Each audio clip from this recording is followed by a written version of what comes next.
자, 이제 9번째 강의 들어가겠습니다. 자, 역시 예상 답변 및 모의 면접 후기에 관한 겁니다. 앞에 8강에서 이어지는 예상 답변과 중복되는 요소도 있고요. 조금 더 세분화했으며 또 무엇보다도 중요한 게 모의 면접 등을 통해서 나타난 문제점을 실제 제 강의에서 보여드릴 테니까 합격자의 글 속에도 있었어요. 와, 모의 면접 되게 꼼꼼하고 좋았다. 나도 모르게 실수할 수 있는 부분을 선생님이 미리 지적을 해주어서 시험장에 가서 기억하고 실수하지 않으려고 했다라는 평가들이 많이 있습니다. 자, 역시 우리 예상 답변 중에서도 앞의 내용들은 같다고 볼 수 있는데요. 자, 바람직한 공무원 상부터 시작하는 게 중복되는 요소라서 이 부분은 좀 빨리 넘어가도록 하겠습니다. 하지만 아까 우리 언급했던 거 기억하시죠? 복합적으로 이야기하라. A와 B로 이야기하라. 키워드를 적극 활용하라. 두 문장을 활용하되 짧고 굵게 진술하라. 이런 게 지금 겹쳤잖아요.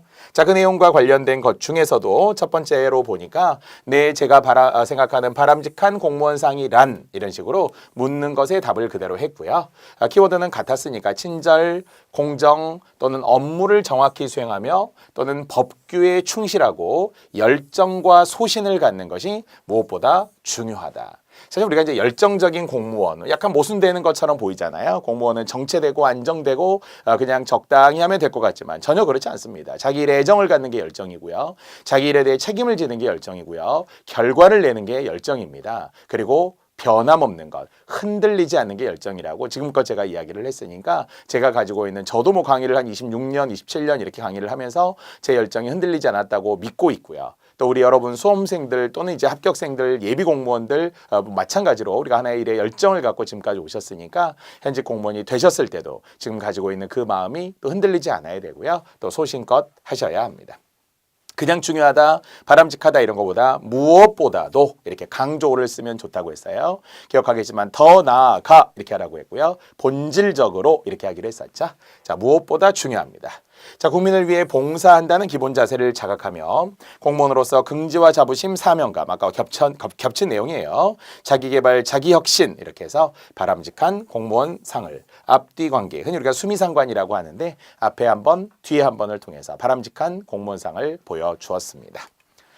자, 두 번째, 역시 현재는 조금 공무원 정원 제한보다는 훨씬 더 정부가 좀 확대하겠다, 더 많이 선발하겠다, 그래서 역대급이다, 사상 최대 공무원을 선발하는 과정 속에 여러분이 있으니까 정말 행운이시고요. 또 그 행운 내 기회를 바로잡아서 여러분에게 기회가 그리고 공무원이 될 수 있는 정말 결과를 내야 된다고 생각을 합니다.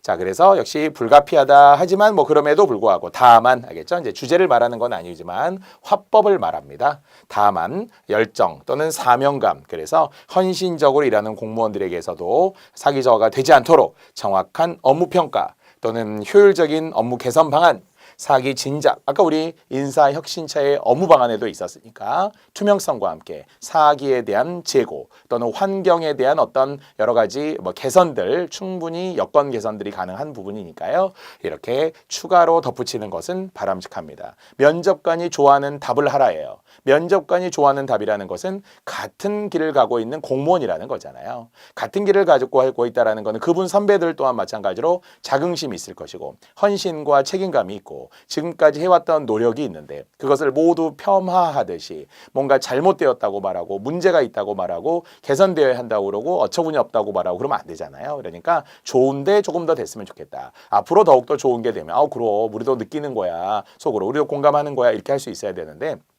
지네들이 뭐라고 저렇게 막 나서서 단정하듯이 이건 좀 위험한 거니까요. 앞에 있는 분들을 잘 고려하여서 그들이 좋아하는 답, 그들이 원하는 답, 같은 길을 가고 있다는 것을 꼭 생각하셔야 됩니다.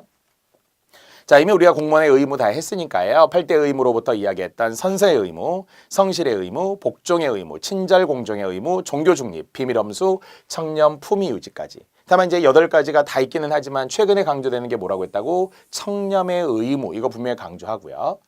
또는 물론 이제 복종이라는 것도 물론 있고 성실은 기본으로 바탕이 되어야 됩니다만은 최근에는 품위 유지에 관한 이야기들도 계속했다는 거예요. 청와대 직원이 어떤 음주운전을 했다 이러면 정말 지탄을 받는 거잖아요. 대통령까지도 화를 내는 이야기들이 된단 말이에요. 품위 유지에 맞지 않다. 국민의 높이가 높아졌기 때문에 촛불 집회로 탄생한 정부이기 때문에 무엇을 해야 될지 스스로 각성하고 그런 의미에서 자각을 해야 된다라는 이야기를 하니까요. 그래서 내가 어떤 일을 담당하고 있고 어떻게 되었으면 어떤 사람인지에 대한 자각이 또 반드시 있어야 됩니다. 자, 상사가 부당한 일을 시켰을 때 역시 아주 자주 나오는 면접 문제인데요. 부당한 일이라는 것은 결국 불법, 법에 어긋났을 때 부당한 것도 있고요. 아니면은 오화, 약간 감정적인 부분일 때도 있잖아요. 만약 불법인 경우에 부당함이라는 것은 이거는 반드시 뭔가 개선이 되고 고쳐야 하는 부분이고, 다만 약간 감정적으로 딱 보기에 뭔가 내가 찍혔어, 나를 미워하는 것 같아, 나한테만 막 업무를 막 과도하게 시키고 막 화를 내, 이러면 인간관계와 관련된 부분이잖아요. 인간관계는 당연히 대화를 통해서 자연스럽게 풀어야 됩니다. 왜냐하면 오래 가야 되기 때문에. 그냥 절이 싫으면 중이 떠나라 이렇게 말할 수는 없는 거잖아요. 쟤도 몇 년 후에는 잘릴 테니까 나도 그때까지 버텨야지, 이건 안 되는 거잖아요. 왜냐하면 스트레스 받으면서 일할 필요는 없으니까. 그래서 이거는 공무원뿐만 아니라 여러 직장, 직업 등에서도 인간관계에서, 그 조직 내에서 문제가 생기면, 심지어는 거듭 이야기했지만 직장 내 왕따 같은 경우가 문제가 되면 이거는 아예 자존감도 떨어지고요. 그냥 돈만 받는 기계, 그냥 일종의 무슨 자판기처럼 될 수밖에 없는 거예요. 그냥 투입하면 산출하고, 그러니까 이렇게 되지는 않도록 역시 대화를 통해 또 주변 사람들을 잘 이용해서, 학생들이라면 선생님을 이용해야 되고요. 부모님을 이용해야 되지만 직장에서라면 그럴 수 없기 때문에 상사라든지 동료라든지 이런 다른 분들과 함께 의견을 조율하고 또 그러면서 대화를 통해서 자연스럽게 해결하는 것이 가장 좋을 텐데요. 자, 이제 그런 경우가 발생하지 않기를 바라지만 관계 법령을 확인한 후 정말 부당한 것인지 확인되면 상사의 명령이라 하더라도 따르지 않아야 한다고 생각합니다. 알겠죠? 다만 그렇게 해서는 무조건 따르지 않는 것이 아니라고 했어요. 첫 번째는 그분에게 직접 가서 대화를 하는 게 좋습니다. 직접 가서 뭐 항의를 한다든지, 직접 가서 이것은 뭔가 개선을 요청한다든지 요청을 하는 게 맞아요. 자, 그런데도 불구하고 당연히 개선이 안 될 거 아니에요. 그런 경우에는 더해서 해결이 안 됐을 시에 직접 요청을 했지만, 야, 너는 조용히 해, 넌 알 필요 없어, 그냥 시키는 대로 해, 이렇게 됐을 때는 비슷한 직급의 상사에게 역시 조언을 구한다. 알겠죠? 그래서 조언을 구하면서 거기와 상의를 해야 된다는 이야기예요. 그래서 지금 이 전제가 지금 모두 뭐가 필요한 거예요? 대화죠, 대화. 그러나 대화만 가지고 될 수 있는 것은 아니란 말이에요. 그래서 때로는 강력하게 요청을 해야 될 때도 있었고, 아니면 주변 사람들을 나에게 내가 맞는 사람인지, 대화에서 이게 될 것인지를 보고서 그러면 이제 협공을 하자는 거죠. 그래서 뭐 메일을 보낼 수도 있어요. 진지하게 식사를 요청할 수도 있어요. 아니면 뭔가 정말 말을 통해서 뭐 문자를 통해서라도 조심스럽게 건넬 수도 있어요. 알겠죠? 그렇게 해서 서서히 바뀔 수 있도록 해야 되더라라는 겁니다. 말은 정말 쉽지 않습니다. 왜냐하면 9급, 8급, 7급으로 임용이 되어서 들어갔을 때 생각을 해보면 말하기가 참 쉽지 않거든요. 근데 또 지역에 따라 정말 편차가 있고 직렬에 따라도 편차가 있습니다만 좋은 분들이라고 생각을 하고, 그분도 젊은 시절에는 나와 같았을 것이라고 생각하고 처음에는 순수했을 거라고 생각하고 접근해야지, 와, 이상한 사람이야, 저 사람하고는 상종할 수가 없어, 이렇게 극단적으로 말하게 되면 서로 그분도 내가 싫어하는 걸 알 거잖아요. 그래서 부당하다라는 것이 법을 어겼을 때라면 첫 번째 대화를 통해서, 그리고 뭔가 협의를 통해서, 조언을 통해서 그렇게 내가 개선할 수 있는 방법을 찾는 것이 좋고요. 그래도 아닐 때, 그래도 극단적으로 정말 아니다, 그러면 그것은 법을 어기지 않은 채 그 상사, 그다음에 이제 그 상사가 필요하죠. 비슷한 직급이 아니라 그래도 안 되면은 더 상사에게 가서 이야기하고 조언을 구하는 것이 좋겠습니다.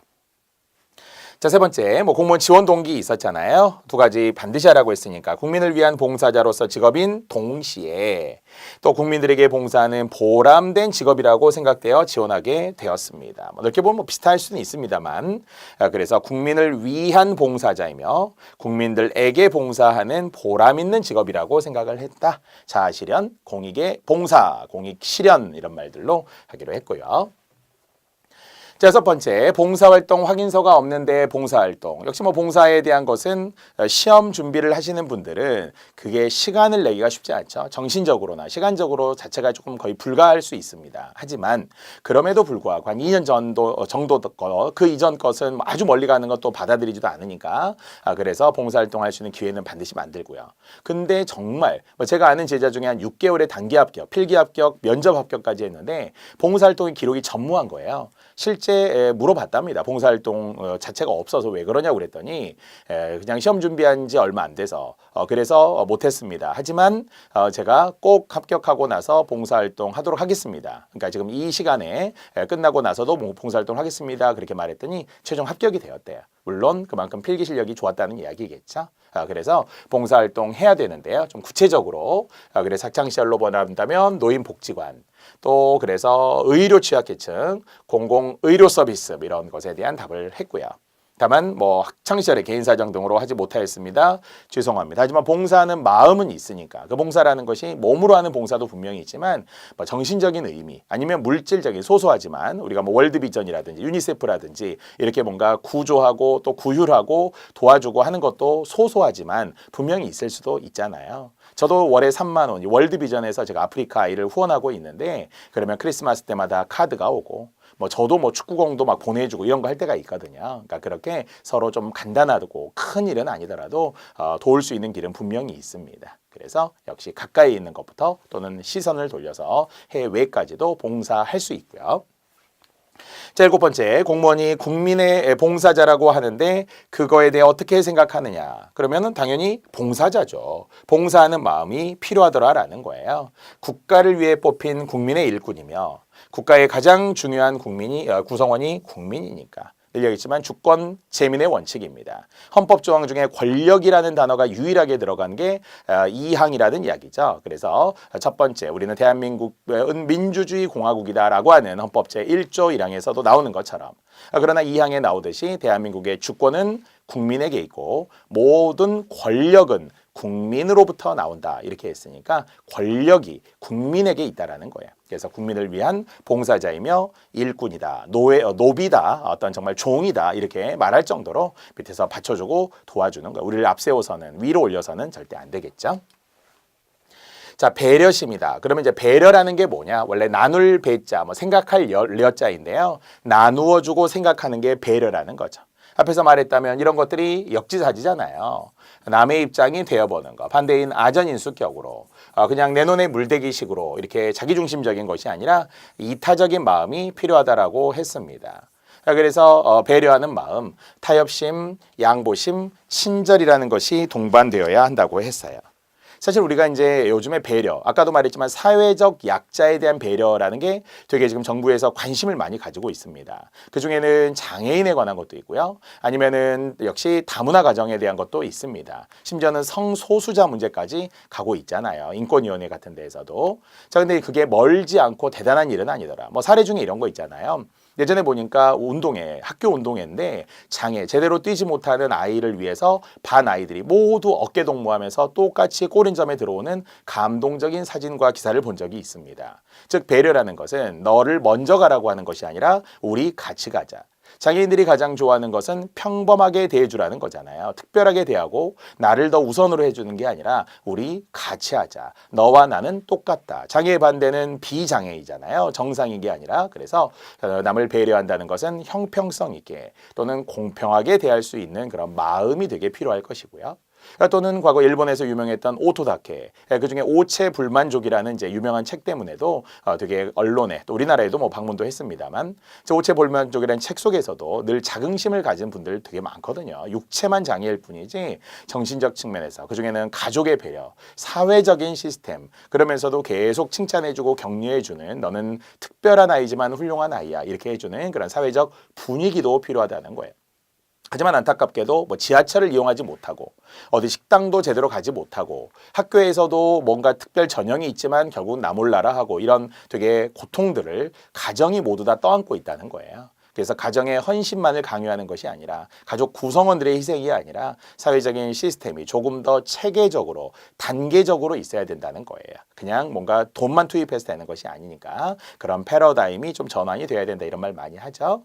또 최근에 언젠가 보니까 비가 엄청 많이 오는데 휠체어를 타고 1인 시위하는 장애인 분을 위해 경찰분이 우산을 씌워주는 사진이 있어서도 감동을 주기도 했습니다. 이게 바로 법규를 지키지만 유연성이잖아요. 1인 시위는 민주주의 사회에서 보장이 되어 있습니다. 뭐 경찰도 그것을 물리적으로 충돌이 없도록 지켜야 하는 건데요. 비를 맞고 막 있으니까 그래서 옆에 같이 서 있으면서 우산을 씌워주었다는 거잖아요. 이런 것들이 배려라는 겁니다. 거창하거나 크지 않지만 짝이 되어주고 생각해주고 남을 위해주고 그러면서 타협과 양보심을 발휘하는 게 우리 공무원으로서 필요한 배려가 되겠습니다.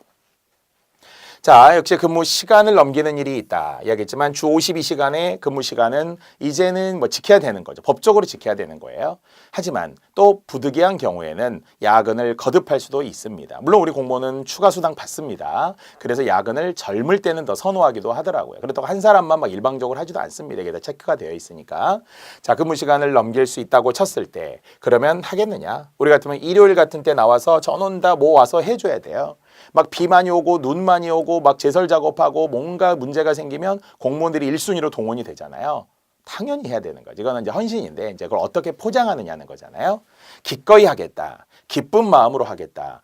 처음부터 나는 그런 일을 하고 싶어 했다. 이렇게 이제 생각을 해야죠. 어려운 일이 있어서 하는 게 아닙니다.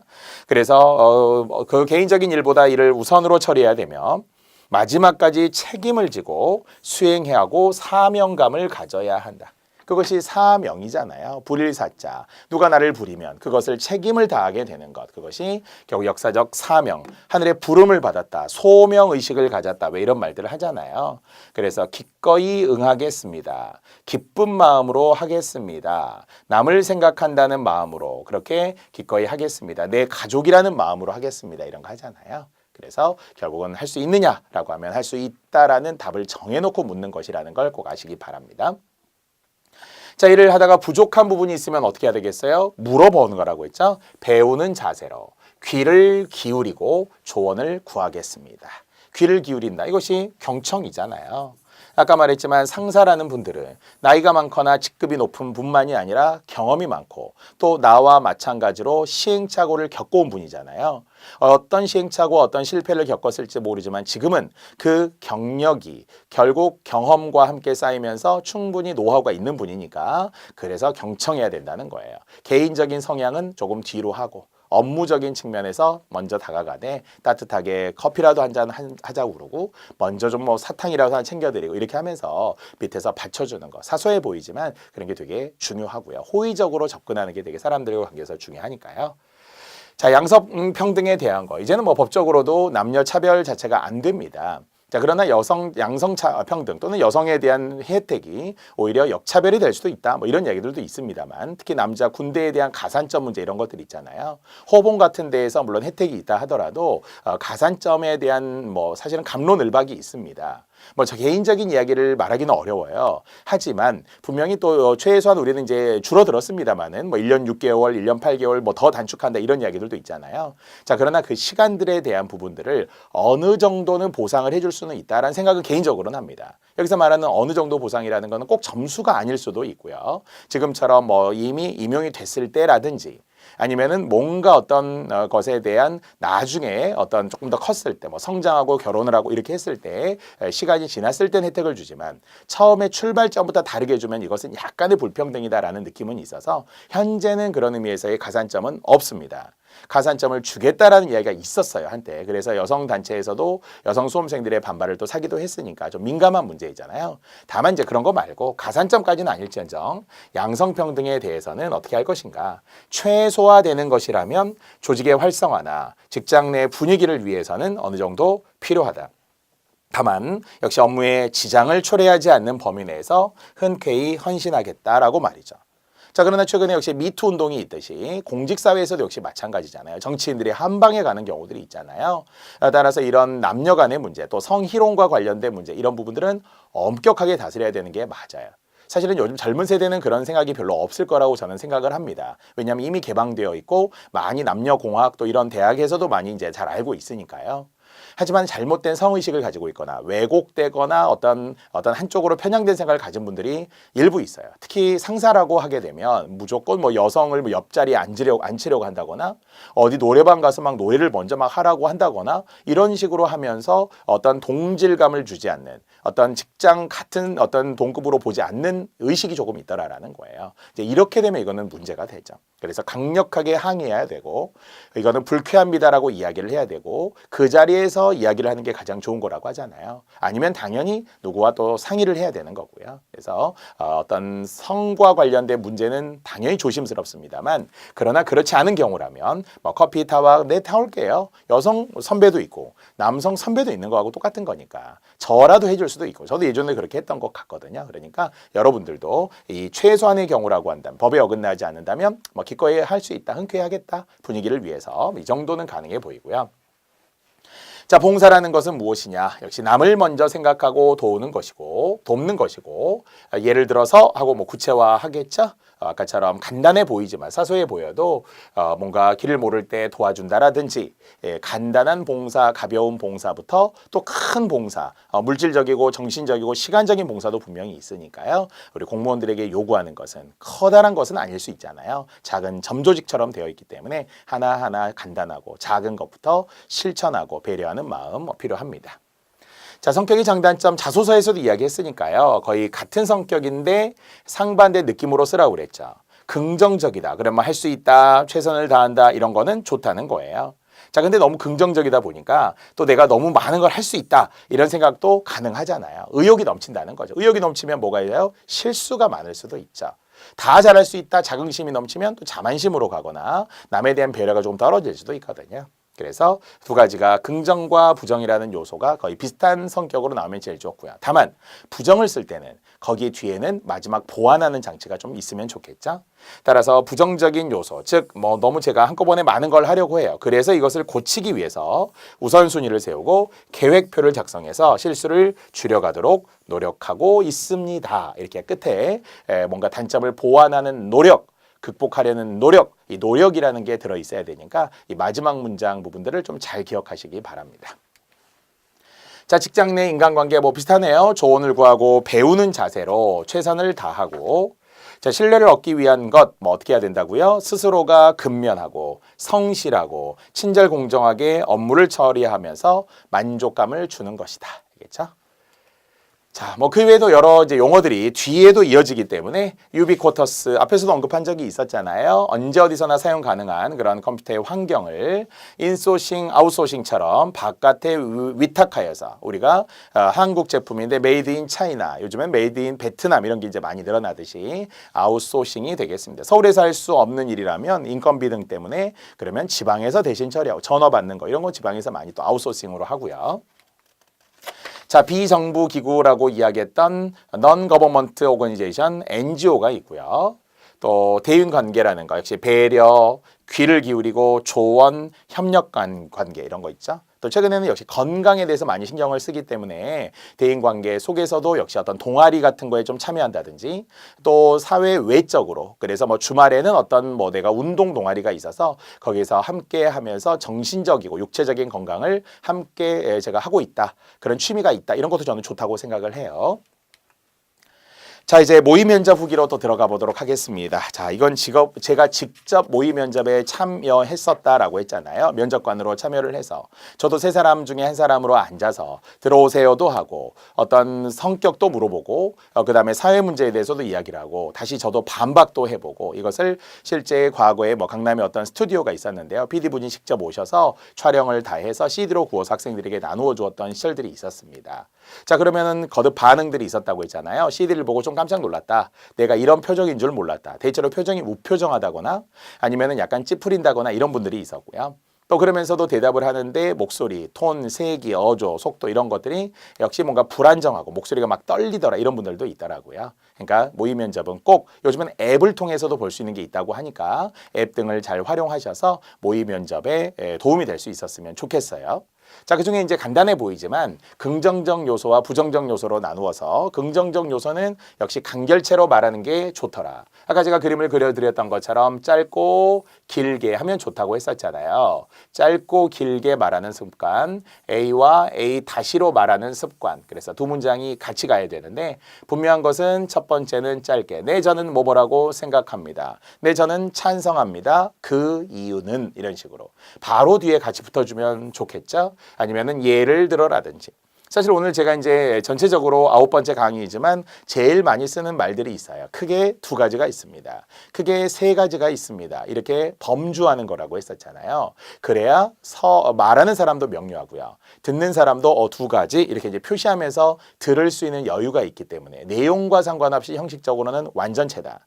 물론 크게 두 가지, 크게 세 가지 이렇게도 가능할 수 있다고 했으니까 범주를 두 가지로 나누는 것들 다시 한번 복습하더라도 개인적, 사회적은 기본이요. 자발적, 의식적인 것을 하나, 그 다음에 제도적, 법적, 강제적인 걸 하나 이렇게 범주하는 것으로 출발하셔도 좋습니다.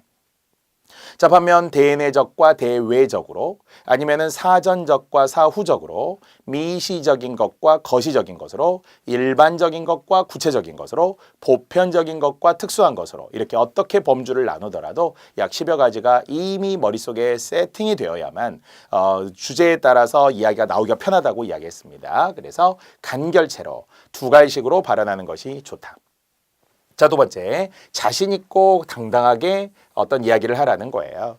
그러니까 위축되는 말을 처음부터 할 필요는 없다고 그랬죠. 죄송한데요. 제가 잘 모르겠지만 저도 준비한 지 얼마 안 돼서요. 그 분야는 잘 모르는데 이런 말을 할 필요는 없다는 겁니다. 물론 단정은 피해야 된다고 했지만 저는 뭐뭐라고 생각합니다. 자신의 견해를 묻는 거지 정답을 묻는 것은 아니라는 거예요. 이 자신감이 있는 태도가 업무를 딱 맡겼을 때도 제가 해보겠습니다. 제가 해낼 수 있습니다. 밤을 새워서라도 하겠습니다. 이런 마음이지 아파가지고요. 허리가 안 좋아서요. 물론 몸이 편찮으실 수 있어요. 아플 수 있습니다만 그러나 그러한 부정적 요소를 원하는 것은 아니라는 거죠. 그래서 제가 할 수 있습니다. 자신 있고 당당하게라고 했어요. 저는 뭐뭐라고 생각합니다. 그러나 더 중요한 문제는 더 나아가 보다 더 근본적인 문제는 이렇게 하면서 심층적이되 자신 있으면서 이렇게 발전적으로 이야기하면 좋다고 했습니다. 자, 다른 나라의 사례를 들어서 배경 지식을 보여주는 것도 좋다. 그러니까 그러려면은 제가 앞에서는 뭐 서프라이즈라는 텔레비전 프로그램 아니면 이제 어떤 분은 해외 토픽, 요즘에 신문을 보시는 분들이 거의 없습니다만 인터넷에서도 토픽, 해외 기사, 해외 토픽과 관련된 이런 섹션이 꼭지가 따로 있기 때문에 거기만 클릭을 해서 아니면 출력을 해서 계속 모아두는 거예요. 최근에 어느 나라에서 어떤 경제 위기가 있다든지 최근에 어디에서 어떤 사고가 일어났다든지 아니면 최근에 어디가 잘 되고 있다든지 이런 것들을 긍정과 부정의 요소를 잘 모아서 왠지 신기하게도 면접 때 자료를 모으는 것만으로도 이야기가 됩니다. 아까 말했지만 공무원 정년 연장과 관련다 해서 미국이 어떻고 프랑스가 어떻고 일본이 어떻고라고 말을 하듯이 아니면 지금 전자팔찌와 관련해서 뭔지는 몰라도 호주가 어떻고 미국이 프랑스가 캐나다가 어떻다라는 것을 같이 언급하는 것만으로도 그 지식의 풍부함이 느껴진다는 거예요. 그래서 정말 책을 읽더라도 그냥 현재 베스트셀러 좋아요. 필요하긴 합니다만 역사나 세계사, 시사와 관련된 걸 읽으면 훨씬 이야기하기가 좋습니다. 그래서 다른 나라의 사례를 들면 배경지식, 스키마가 풍부해 보여서 좋다는 거고요. 역시 책이나 인물을 예로 들어서 드는 경우들도 있더라. 사실 이제 어느 정도 삼국지, 그럼 이제 삼국지 관련해서 책을 읽으신 분들은 거의 다 있잖아요. 만화 삼국지부터 시작을 해서 그 속에 들어있는 게 처세거든요. 처세. 영웅들의 이야기이기도 합니다. 권모술수에 능한 이야기들 나옵니다. 뒤에서 배신하고 뒤통수 치고 이런 것도 있어요. 하지만 위기에 처했을 때 리더의 자세라든지 그래서 항상 두 가지 유비형 인물이냐 아니면 조조형 인물이냐 이런 거 많이 하잖아요. 물론 조조형 리더십이라는 건 어떤 걸 의미하죠? 신상필벌에 능하고 신분이나 지위를 막론하고 능력에 따른 인재 등용을 했다는 거예요. 그리고 그 능력에 미치지 못했을 때 무조건 혼내는 게 아니에요. 최선을 다한 장수에게는 패하였지만 상을 주었고요. 개인 비리에 얽매여 있고 자신의 사소하고 도망가려고부터 하는 사람은 승리했지만 목을 베었다고 해요. 그러니까 현대사회에 적합한 것은 오히려 능력에 따른 인재 등용이라고 하는 조조형 리더십을 더 긍정적으로 보기도 합니다. 하지만 반면 유비도 답답하고 느리고 대의명분에 얽매이는 게 있기는 하지만 그러나 느려 보이지만 그래도 결국 사람들을 신뢰하고 한 번 쓴 장수는 버리지 않았고 한 번 유비 곁에 온 사람들은 떠나지도 않았던 그러면서 외유 내강형의 유비형 리더십도 역시 긍정적인 요소도 분명히 있습니다. 거기에 더하여 제갈공명 리더십이라고 한다든지 뭐 주유라고 한다든지 뭐 다양한 인물들을 통해서 현대사회에 적합하게 이야기하는 것도, 왜냐하면 이런 책 이야기라면 또 책에 관심을 갖는 면접관이 있거든요. 그럼 책으로서 공통분모를 잡고 진짜 책을 읽었는지도 검사할 수 있어요. 거기서 확인하고자 하니까 삼국지 좋아한다면서 잘 모르네 이러면 이건 또 페이크가 되는 거니까, 그래서 책을 통해, 특히 충남 같은 경우는 지방직에서 필독서가 있으니까 베스트셀러를 비롯하여서 그것이 우리 공무원의 사회와 어떻게 관련이 되는지, 언어의 온도라고 하는 게 왜 우리 공무원과 관련되고 1만 시간의 법칙이 왜 관련이 되는지 그 해의 시사적이었던 책들을 가지고 많이 활용하기도 했었고요. 자, 인물도 마찬가지입니다. 뭐 고려시대 또는 뭐 조선시대 우리가 역사적 인물을 활용해도 좋다고 했어요. 특히 이제 공무원과 적합한 개혁가라든지 아니면은 실학자들의 이야기, 그래서 정약용이나 허균이나 박지원이나 뭐 박제가나 홍대영이나 유득공이나 이런 이제 실학자 얘기들도 좋으니까 다양한 캐릭터를 가지고 활용해도 좋겠고요.